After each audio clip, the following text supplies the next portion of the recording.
Good evening, students. In today's topic, we are going to see the descriptive statistics.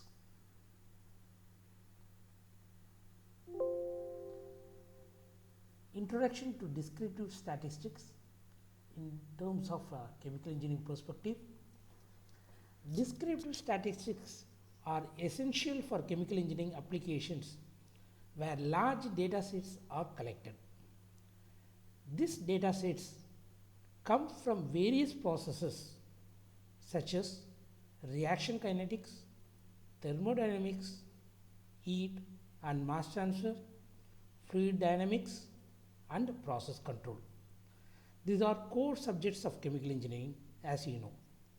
The primary objective of descriptive statistics is to summarize and analyze data to make informed engineering decisions. In this section, we will explore key statistical measures and their applications in chemical engineering. So, measures of central tendency, you already studied actually in maths the median mode. So, how it is related here in processing the data, collecting the data and that influence this parameter. I mean, when you do the statistical thing, how it can be related to the chemical engineering perspective, that's what we are going to see now. Measures of central tendency helps us identify the center or typical value of the data set. The three key measures are, as you know, is mean, median and mode. Mean is nothing but sum of all values divided by number of observations. Median, the middle value when data is arranged in ascending or descending order. The mode, the most frequently occurring value in the data set. These measures help chemical engineers make informed decision in process optimization, quality control and system performance analysis. Let's go for an example in terms of chemical engineering perspective for all the three like mean, median and mode. The example for mean, in catalyst deactivation studies, engineers monitor catalyst activity over multiple reaction cycles. If the mean activity is decreasing, it signals that the catalyst is losing effectiveness over time. This insight helps engineers, especially the chemical engineers, decide when to replace or regenerate the catalyst. Another example for median, example for median, in multiphase reactors, the median residence time of reactants give a more accurate measure of performance than the mean, especially in data sets with extreme values. If extreme values exist, the median is more robust because it is unaffected by outliers. Outliers which we have discussed in the previous class like anomalies, that means deviated from the particular types of data. Set of data. So, it deviates from the other patterns. This helps in optimizing the reaction condition, that means the median. By doing so in multiphase reactors, this helps in optimizing the reaction condition and ensuring uniformity in product quality. Similarly, for mode is nothing but most frequently occurring value in data set. So, the example in polymerization reaction, molecular weight distribution is an important parameter. The mode of molecular weight distribution indicates the most commonly formed polymer chain length. Engineers use this information to adjust process parameters and achieve desired polymer properties. Now, we will move to on standard deviation. So, the standard deviation is a measure of spread of data around the mean that we know already. So, the very good example I have put it here in heat exchanger analysis. A high standard deviation in outlet temperature may indicate fouling, scaling or operational inconsistencies. Engineers use standard deviation to determine when maintain is required to restore efficiency. I can give an example in a normal mathematical perspective or in a classroom where the standard deviation of the marks between the students is very high, that indicates actually there is a vast difference between the marks between the students.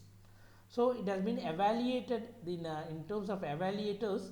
So it has been evaluated not with the same marks or something in the same range. So it has been showing a different range of marks has been provided how the students have wrote the exam. For example, if all the students are perfectly writing the exam and trying to score between 95 to 100, the standard deviation will not be large. Okay, that the people, mathematicians or even the class teachers would have told you before regarding the standard deviation. But in here, in terms of chemical engineering perspective, I just would like to highlight the what is the value of standard deviation, how it has been related to the chemical engineering perspective. And coming to the percentile, indicates the relative standing of a value within a data set. So the example is the fluidized bed reactors, the 95 percentile of particle size distribution ensures that oversized particles do not affect the fluidization behavior. Engineers use percentiles to maintain optimal reactor performance and avoid unwanted agglomeration. So first and foremost, you are supposed to know actually what is percentile. So I just give an explanation over here at the bottom, at the last line. If the student test score is 90 percentile, it means 90% of the students scored lower than them, or 10% scored higher. So meaning to say, so is depending on the person who got the first percentile. Okay, so that's the thing. So percentile means it's not a ranking, is whoever got first, actually that one is 100% from which it will reduce. Okay, hope you got the percentile. And coming to the explanation for application in process optimization and safety, descriptive statistics are critical in predictive maintenance and process optimization. So the key application areas include heat exchanger efficiency monitoring and pressure fluctuation in pipelines. We will see actually heat exchanger efficiency monitoring here. The very good example is a plate heat exchanger records efficiency values over time. If the standard deviation is high, it suggests issues like fouling, scaling or uneven heat distribution. Engineers monitor the most frequent efficiency value especially to identify the typical performance trends and schedule maintenance actively. So coming to the second part of pressure fluctuation in pipeline, the very good example I mentioned here, a large range or variance in pipeline pressure may indicate the potential blockage, leak or compressor failure. If the median pressure differs significantly from the mean, extreme pressure surges might exist. Engineers use descriptive statistics to detect safety risks and recalibrate control systems. So chemical engineering applications in terms of having a descriptive statistics like mean, median, mode, standard deviation and so on and so forth.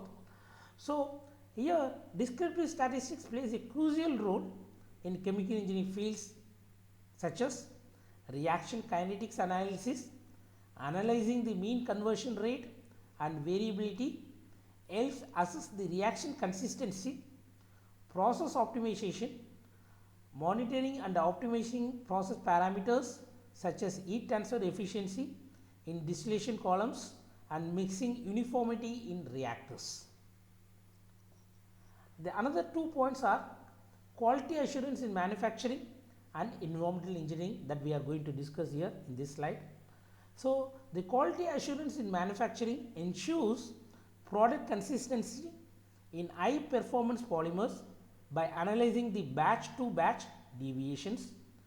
Environmental engineering evaluates long term pollutant trend by computing statistical measures for emission data from chemical plants. It also helps in regulatory compliance and environmental impact reduction. So, as a summary, I just would like to say a few points on the descriptive statistics, which helps the chemical engineers mainly in monitor and control reaction kinetics, mass transfer and heat transfer, ensure quality control in petrochemical, polymer and pharmaceutical industries, improve efficiency and safety in industrial processes, detect process abnormalities, that means a deviation, yearly to prevent shutdowns or accidents. So, the descriptive statistics play an important role in chemical engineering perspective. So, to overcome the difficulties and optimize improve the efficiency as well as the in terms of safety aspects. So, with this, I conclude this section. We will see in next section shortly. Thank you.